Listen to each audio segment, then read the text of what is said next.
best shooters in the history of the NBA. So I don't consider myself that kind of a player. I consider myself a scorer because scorers do a lot of different things. They get to the free throw line, they attack the rim, they put pressure on the defense all the time. And I have never been a shooter. I have always been a scorer because I have those abilities to rebound the ball, offensive rebound the ball, make plays for other teammates. So that's why I consider myself a scorer. But more importantly, I have the ability to get to the free throw line and get to the mid-range area as well. So that's why I differentiate myself from being a shooter and just being more of a scorer.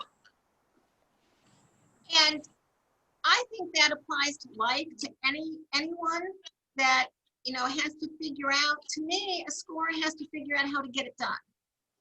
And yes. You know, right? Their three-point game might not be there, the rebounds might not be there, but you just figure out how to get the job done. Would you say that's different?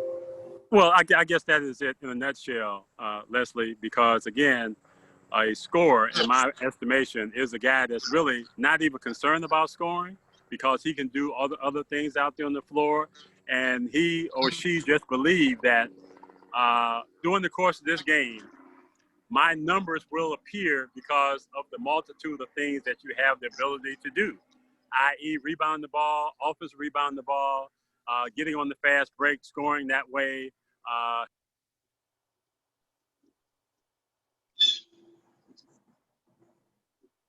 He's muted. Campy, unmute yourself. No. Can you unmute? Oh, I've been muted all this time? No. Just for 30 seconds. Slight glitch. You can, yeah.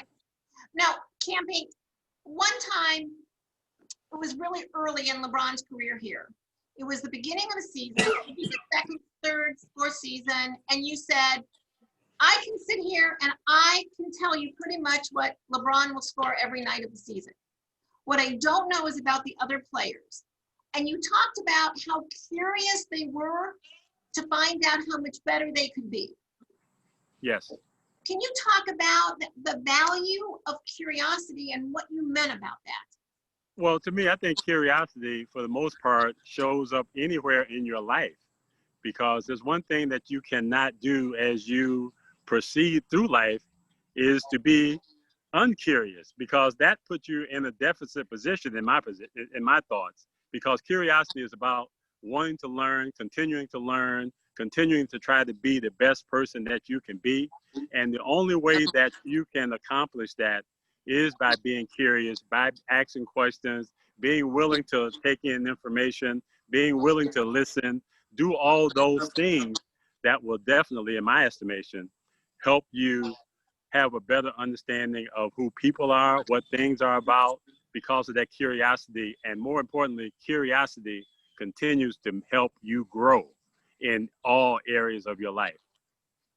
I think that's huge. Curiosity continues to help you grow. Huge, huge. Yes. Now, you may or may not remember, Campy, because honestly, never say anything to me because I will never forget it, okay?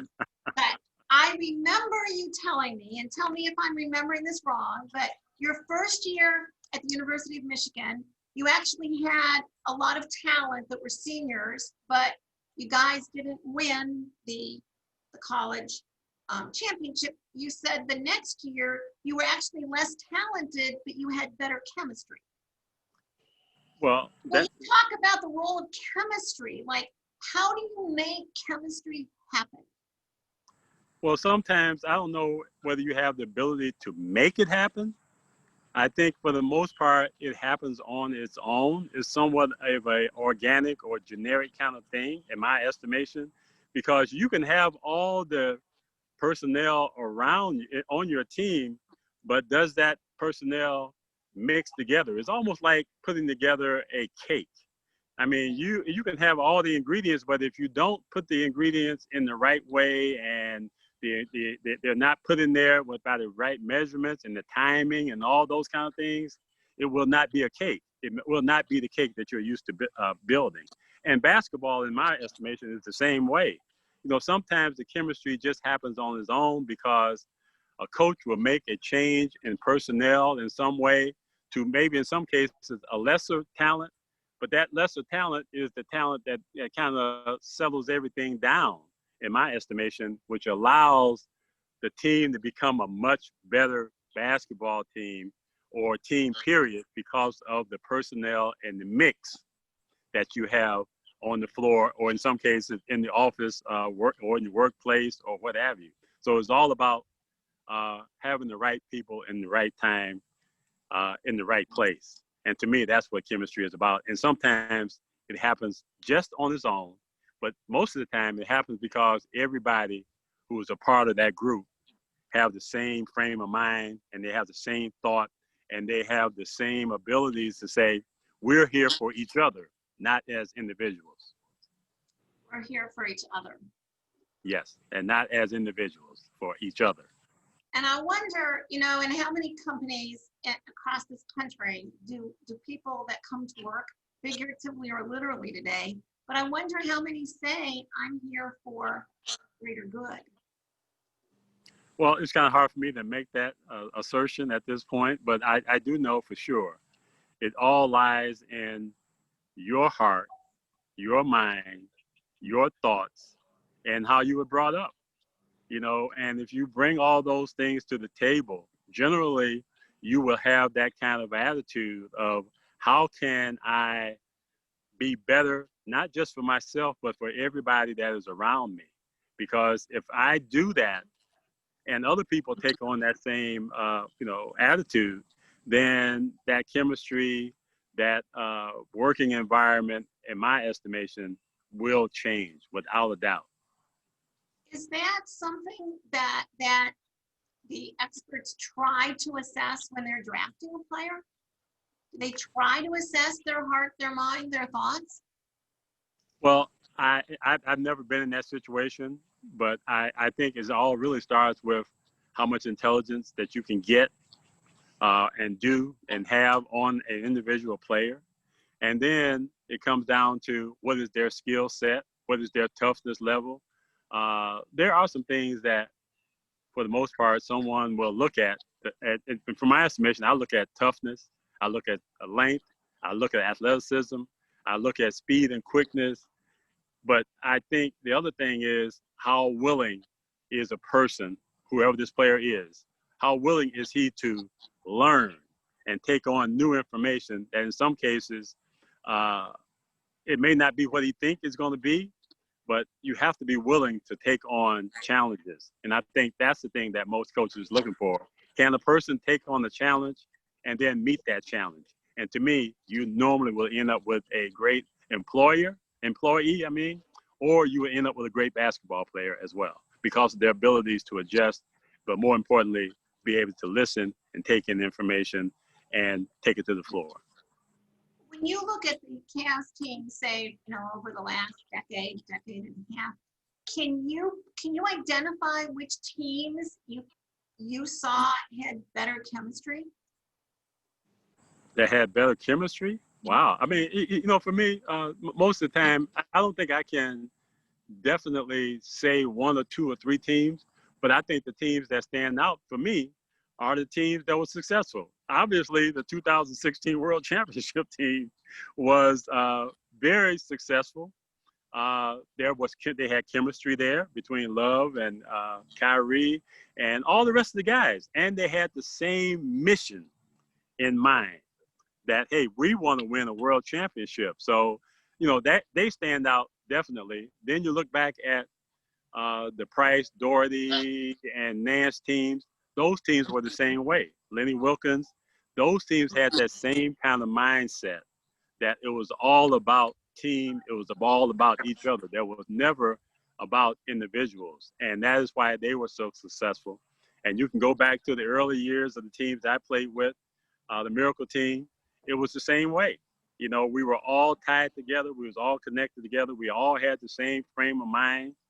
And we committed ourselves every single day, just like the 2016 team did and the Price Doherty team did. It's about commitment. And generally, all those things take care of itself when you have a total commitment from the players and coaching staff. Do you have to like each other in order to have chemistry? I'm sorry? do you have to like each other? Do the players have to like each other in order to have chemistry? I think you have to definitely have respect for each other. I mean, I think sometimes, you know, there may be some issues because we're all human beings at the end of the day. But one thing you have to be able to do is to departmentalize situations, meaning that, hey, it ain't about whether I like you or not. It's about, can we come together as a group of guys who has the same mission, and that is to be successful. Because in the sporting world, if your team is successful, you have an opportunity to stay around as that group. You know, and to me, that's why I believe I was in Cleveland 7 years, was because of the chemistry and the groups that we had. Just why, if you look back at Mark Price and Doherty, those guys were around 6, 7, 8 years because of the chemistry and how well they played together. So all that goes hand in hand. So I think it's important to whatever issues you have personally, you have to put those aside and really look at the organization and team first. One time when I interviewed Keith Dambrot, he said that some coaches can coach good players and some coaches can coach great players. But a coach is not necessarily good at coaching both. Do you think there's a difference in skills needed to coach a LeBron from, you know, still an NBA player is a very good player, but perhaps not a good player, not a great player? Well, to me, I've never been in that situation, so it's kind of hard for me to really speak to that. But I know one thing for sure, that no matter who you're coaching, everybody have to be able to buy into what you're doing, even your best player. You know, so I think that if your best player buys into it along with the rest of your team, then I think it takes care of itself. So it's kind of hard for me to speak beyond that in terms of a less talented team versus a team with a superstar or whatever. I just think that once you get everybody to buy into whatever that scheme is, offensively, defensively, or culturally, once everybody buy into it, most of the time you will be successful if you have those ingredients of toughness, skill set, length, athleticism, and great will. When you put all those together, you will definitely have be successful from a sporting standpoint. And what are some things that a coach would do to get buy-in, especially from the perhaps the more skilled players? And you said if they get buy-in, what are some things a coach would do to get buy-in? Well, to me, I think it goes back to how well a coach can communicate and how well the team will buy into his communication, how well they will buy into his system, how well he will continue to build relationships with them. Because I just believe at this level that we're at, yes, the talent level is there, but you also have to be able to have a relationship with your team and players that are on your team. From the top player to the bottom player, you have to have a relationship. And the more relationships you have where they are genuine, I think you're going to be very successful because of that relationship. Now the next stage will be, how much talent do you have on this team? You know, because at the end of the day, talent definitely wins out. But if you have all those other ingredients that we've talked about and you have talent, you're on your way to being a successful basketball team or a successful organization. I know that you weren't on the coaching end, but do you think that it is harder to coach players now that they're making so many millions of dollars? Now, when you were playing, players were well paid, but they weren't making millions. Is it hard for a coach to coach someone who is making more than they are? I don't know how to really answer that one. The best way I can answer that, again, goes back to relationships, you know, because we all know who makes what. So it's not about the money. It's about how much success are you looking for during your time, during your short time, whether it's 5 years, 10 years, 15 years. You know, you're going to be out of here at some point in time, no matter what. So what are you looking for here? Do you want to be successful? Do you want to have a long career? And generally, if you have those type of thoughts, then for me, you should be able to deal with anything that comes to you. But it's hard to say whether it's hard to coach somebody that's making a lot of money, because again, it goes back to just relationships. A couple more questions before I turn it over. You know, basketball players aren't known for being as superstitious as baseball players. And baseball players are kind of tagged with the most superstitious. But did you have any things that like you had to do before a game? Did you have any pregame, you know, procedures? And if, does anyone come to mind who played that was like really, really superstitious? Well, as for me, you know, like I always say, most athletes, they have certain things that they do, you know, on a day-to-day basis, and they try to do those kind of things. So I would say for the most part, everybody has some kind of, I'm not going to call it superstition. I'm going to call it a routine, you know, and I think your routine sets your day, particularly from a sporting standpoint. You know, it's what you do every day that prepares you to go to the court or go to the field or go to work. So to me, it's not about the word superstitious.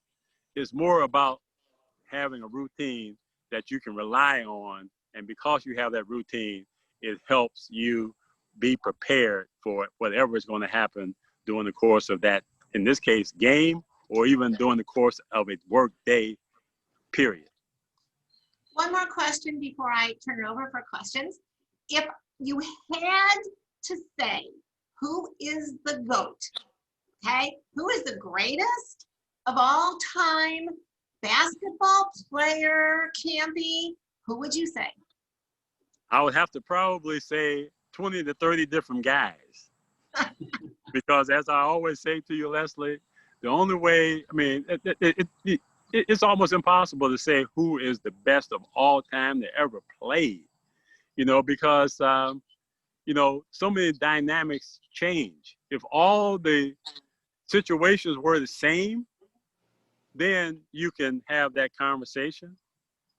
Because you're looking at all of the same information, all the same timing, all the same rules, all whatever, you know. So for me, it's hard to just to say this one guy.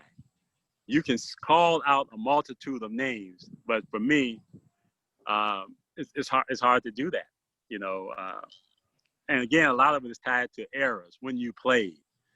So that's always tough for me to say. Even though I say it from time to time, but I always go back to the same thing. It's not all, we're not comparing apples to apples. We're comparing apples to a brick for the most part. So there's no consistency there. So you're going to have a bunch of different names that you will throw out. And I can throw out a bunch of different names, but I cannot just. How about three? Can you throw out three names? Well, here, you know, just for the sake of this, Okay. I would say Kareem, Kobe Bryant, Magic Johnson, Michael Jordan, LeBron James. Okay. Okay. Thank you. I have more questions, but I'm going to open it up. If anyone wants to directly ask Campy, please do, or we'll go back to some of my questions. Anyone?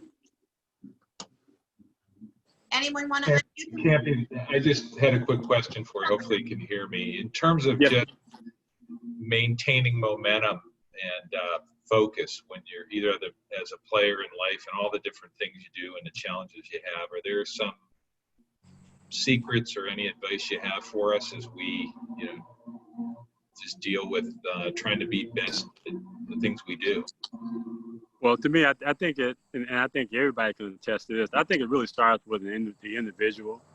You know, I think it starts with, you know, where they are, what they're looking for in their life, what are they looking for from a work standpoint.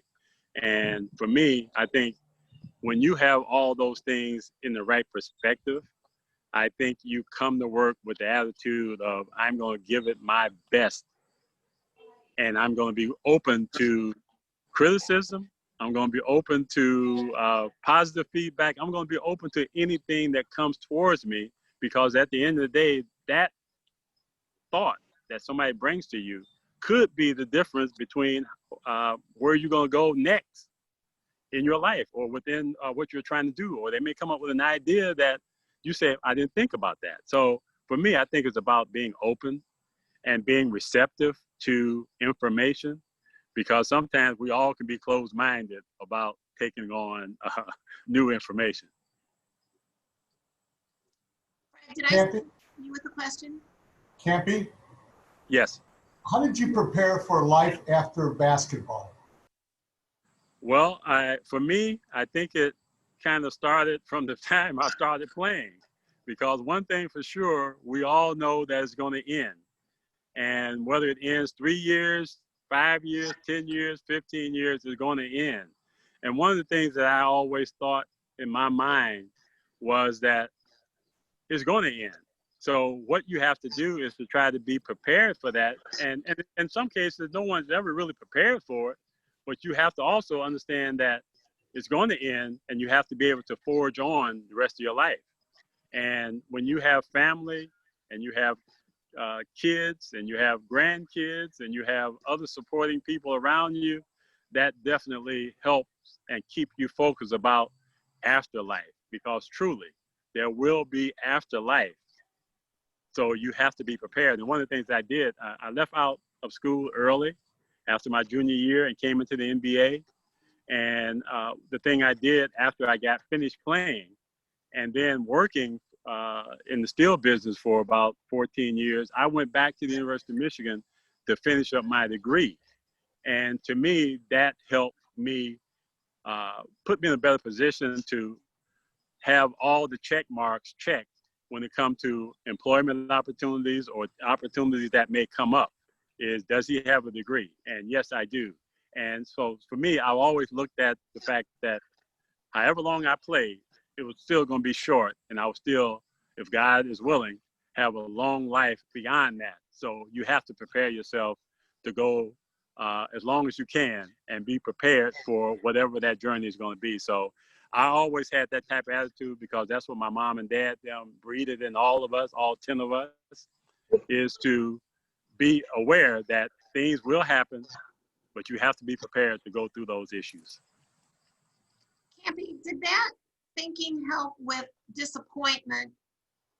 You know, a basketball player might have disappointment every night of a regular season. If they lose, have to put that behind them, I would think, in some way, and come out on the court the next day.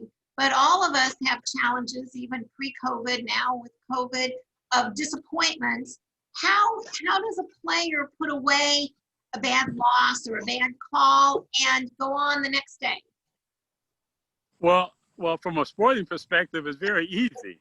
But from a day-to-day thing that we're all going through right now with this COVID thing and the uncertainty and all of the information that is out there, whether it's good, bad, or indifferent, for me, I try not to get too deep into that information that's flying around. And basically, we're talking about the COVID thing here. I try not to get too deep into that information. I try to stay with that baseline information, but be willing to understand that, one, I know I have to wear a mask. I know I have to keep that distance. I have to be disciplined in what I need to do. And what we all need to do, we need to be disciplined in. So whether it's sports or whatever, you have to be disciplined enough to let things go, but at the same time, listen to the information, but don't get so caught up into the information that you kind of bog down or you put yourself in a frightened mode. You know, man, I think that's the worst thing you can do, is put yourself in a frightened mode, because now you become stagnant. You're sitting, you know, so that's how I would look at it. Even before COVID, you know, how does a player, you're going to play a game and you think the ref doesn't like you, or you had a run-in with another player, you know, on that same team. How do you put that behind you and come out with a clean slate each day? It's the same as, you know, we have a builder here. How does he put behind him that he just lost a client? Or how does our attorney here put behind him that he just lost a partner, or he just lost a case? How do you put that behind you and move forward? Well, I think one thing for sure, we all know about compounding. Okay. So if you're going to carry a lot of stuff around, meaning those type of things, you have to almost let them go, because one thing for sure, it has happened. You know, just like you lost a game, okay, it's over with. Why carry that next game into this next one? If you lose a client, yes, it may be disappointing, because you're going to always question, what did I do wrong that made this happen? But at the same time, you have to say to yourself, okay, I've lost this client, I lost this case or whatever. I know I gave it all that I can give. So there's no reason for me to continue to carry this around with me, because all that's going to do is create another opportunity for failure. So for me, I always think, and I think a lot of players think, we have to just move on and leave that baggage where it was or where it is.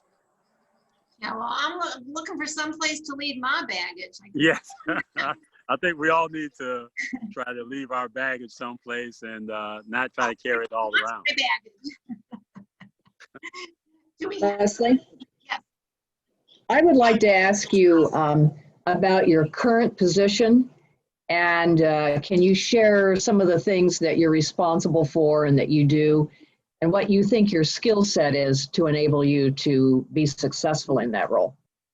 Well, my position is I'm the director of alumni relations, which basically is, it deals with two things. It deals with the former players, number one, as well as it deals with a lot of community relations type activities, be it with nonprofits, be it with sports teams or sports organizations, be it all in those type of areas.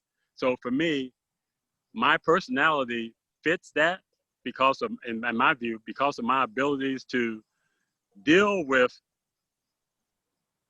I'm gonna say, all facets of people.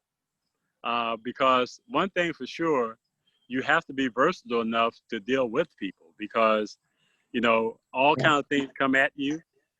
And because so many different things come at you, you have to be able to take them on. You have to be able to address those issues, but you have to address them in a way that you're not putting somebody in a bad spot, you know, where they're looking at you uh, differently.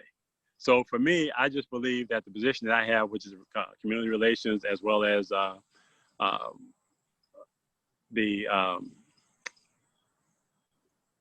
basketball relations, those two things all come together for me, because it's all about meeting and dealing with people. And because I've always believed that that I am a people person, that I am an approachable person, that I'm not going to snap at anybody about anything. I'm going to try to be pleasant all the time. So those are, for me, I think those are the things that has put me in this position to be able to deal with the community, to be able to deal with our corporate partners, to be able to deal with everybody that we come in contact with. So to me, those are things that I bring to that position, because that is who I am, and it's all genuine. It's never going to be anything that is artificial. I'm going to always come to a person with with true thoughts, and not try to BS anybody. Thank you. Campy, how do you think you would have done in the bubble? If you were to have to play in the bubble in Florida, how do you think you would have done? I think I would have done just like everybody else. I would have just understand what the procedures are and follow them. I mean, it's just one of these things that you have to, when there are procedures in place that's for the betterment of everybody, you have to follow them. And I think I would have done well in it, because I will stay with what the procedures are. And if you're following the procedures and you're doing the testing and you're doing all those type of things, as well as playing and sticking with your routine, even under those conditions, I don't see me having any issues with being a part of a bubble situation if that would have occurred. But it's all about just following the procedures. Can you tell us, in what maybe is the last question, what is it like for a player to play with no fans? I'm sorry? What is it like for a player to play with no fans in the stands? Well, I think, you know, I believe they all look at it in the simplest form. and that is to go out and perform. It's almost like when you were at the playground in some cases, where there wasn't anybody but the people that was out there playing with you, or when you were in doing your training sessions where you were just kind of focused on what was in front of you. You know, so yes, this is definitely different for everybody, but I'm here to tell you, I think that our commissioner, Mr. Silver, Commissioner Silver, has done a great job of putting together a plan that thus far it has worked extremely well. And these guys are playing at their best level because these games that we're watching, they have been outstanding. So I think that speaks volumes to the procedures that was put in place. Everybody's comfortable about what they're doing and they feel good about what's going on around them. So that's why the product is so very, very good. And I marvel at it because, you know, everybody had this question mark. How is this going to look? And right now, it's beautiful. It's beautiful basketball, and everybody is performing at a high level. That's good to hear from someone with. I have a quick question. Yes, it'll be our last question. Okay, for Campy, when you're entering into a competitive situation, what do you do personally to get yourself in the right mindset? Well, I mentioned it earlier. I think it's about routine. It's about staying in your routine, not getting out of your routine. And then more importantly, I've always believed this, and I carry myself this way. And I think in some cases, I may be built this way as well. I never get too high and I never get too low. I try to stay in one spot, but if I'm going to go anywhere, I want to go up. I very seldom want to go take a step down. So to me, I think that's the thing that I try to concentrate on every single day, is to be at one level with the ability to take it to another level if necessary. And to me, that's how I've been all my life. And I think a lot of that has to do with my mom and dad and the family that I come from. No, and a maybe interesting aside, one of the very last conversations that I had with my dad, he's in the hospital, he took an unexpected turn a few hours later, but one of my very last conversations with my dad was about the interview I just had with Campy the day before I flew out to Tucson. And my dad always liked sports. And so I remember sitting in the hospital room in Tucson telling him about whatever current gem Campy had given me that year and sharing that with him. And that was one of the last things that we bonded over. And now you all can see why sharing a Campy conversation is so valuable. I want to thank all of you for joining us today, especially our guest, Campy. When I started asking myself who are the most famous people I know that will take my call, Campy was at the top of my list, and I thank you so much. I say it every year I interview Campy. He's a Cavalier Living Legend. He is a wise and articulate soul whose advice and thoughts and wisdom apply to our life inside and outside of basketball. We learn from sports that there are some seasons of dreams and some seasons of disappointments. And you can say the same thing about years like 2020. That's one of the things we've learned from sports. I'm Leslie. I'm always glad to help you with any aspect of communication. Hold a Zoom session, figure out how to communicate effectively in a COVID world. I'm here to help in any way. I thank you so much for joining us. I will send each of you a recording because Campy had so many gems. I will send each of you a recording in case you missed any. I thank you all so very, very much for joining us today with a conversation with Campy Russell, Cavalier Living Legend. Thank you all. Thank you, Leslie. Thank you, Leslie. Thank you, everybody. Leslie, thanks, Campy, for doing this. Thank you. Yeah. Save me some bread pudding. Okay, I'll see if I can do about that. You have to walk 4 more miles, trust me. Absolutely. I just texted him about that too.